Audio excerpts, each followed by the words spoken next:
today's lesson, we're going to discuss types of virtualization.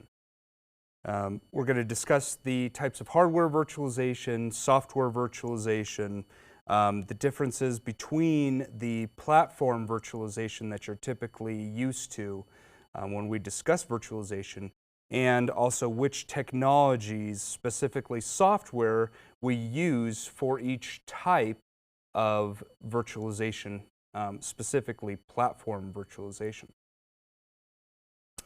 Platform virtualization, and what I mean by platform virtualization is really the software implementation of a computer system. So it includes things like RAM, CPU, software programs, all running as a computer system like you would typically see on a normal computer. Okay, so there's three different ways that we can actually have platform virtualization. So the first one is called full or binary translation. That's one virtualization. Second one is hardware-assisted virtualization, and the third is OS level or para-virtualization. Let's talk about each one of these individually. The first one is going to be full virtualization. This is what we see when we truly have real virtualization. The commands are executed binary translated, which is why we say binary translation, translated into instructions that the hardware, the underlying hypervisor, can understand. Okay, this executes direct instructions from whatever virtualization technology that's running. Okay, translates kernel code into to replace non-virtualizable instructions. Each virtual machine has its own BIOS, so you can actually treat each virtual system like like its own computer system.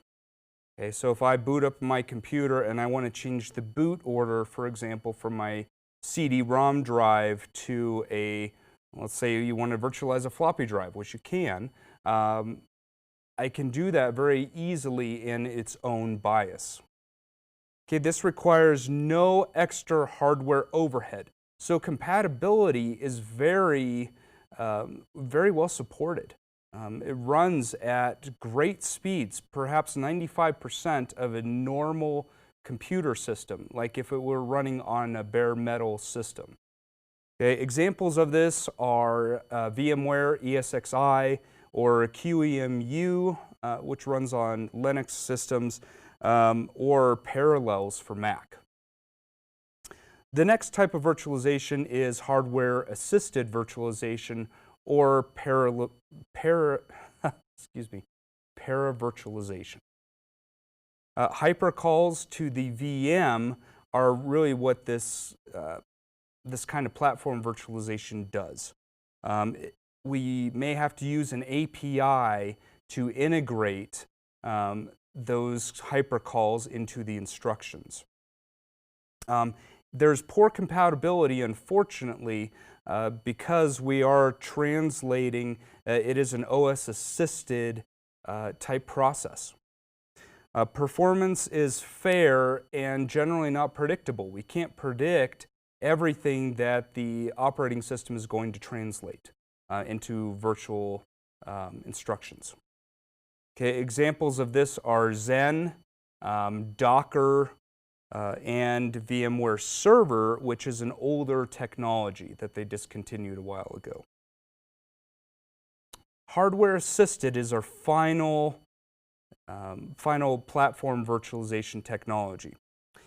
The privileged instructions that are run on this platform virtualization are actually run under ring level 0.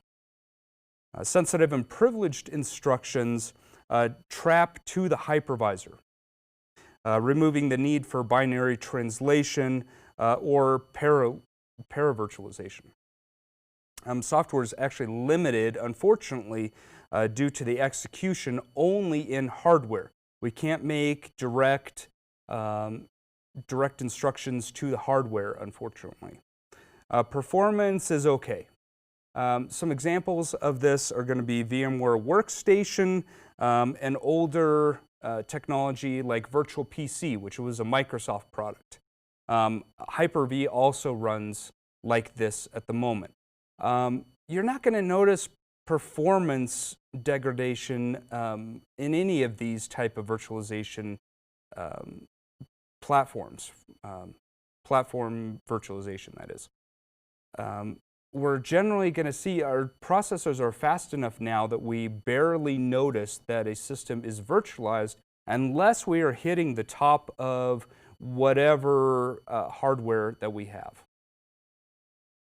The next type of virtualization that we have is software virtualization. So we just talked about platform virtualization, which really deals with hardware. Let's talk about software virtualization.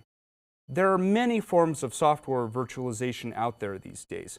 The reason why is that we don't need to install a lot of different pieces of software all over the place. We also see compatibility increase when we use a virtual virtual software. Think about Java, for example. Java is a great use of virtual software. It is the Java Virtual Machine, or the JVM, is really what runs on all different kinds of platforms. So we can program in one platform, Java, and we can have it translate to any architecture. So Mac, PC, Linux, it's all the same code. So portability is huge when talking about virtualization. We also have Flash or Mono or vApps for Windows. All those utilize software virtualization. Okay. The downside, however, is we see an increase in viruses, especially in Java, because of the cross-platform capabilities that we have. Now, instead of just developing a virus for one system, all we have to do is develop a virus for one software platform that spreads to all systems. We also have seen over the past few years the emergence of other virtualization, hardware virtualization, for example. So memory and storage. Okay, so we take very large systems and put those into use to virtualize a lot of different things. Okay, for example, network virtualization or software-defined networking takes what we usually did in hardware and puts that in software where we can use it a lot of different places. Desktops are another place that we use virtualization. So virtual desktop infrastructure, or VDI, has emerged over the past few years to provide a desktop-like experience anywhere you go. So in conclusion, we have started to see the emergence in virtual everything, from virtual platforms in computing systems to virtual storage to networks. Virtualization allows us the flexibility to use what we want to use when we need to use it.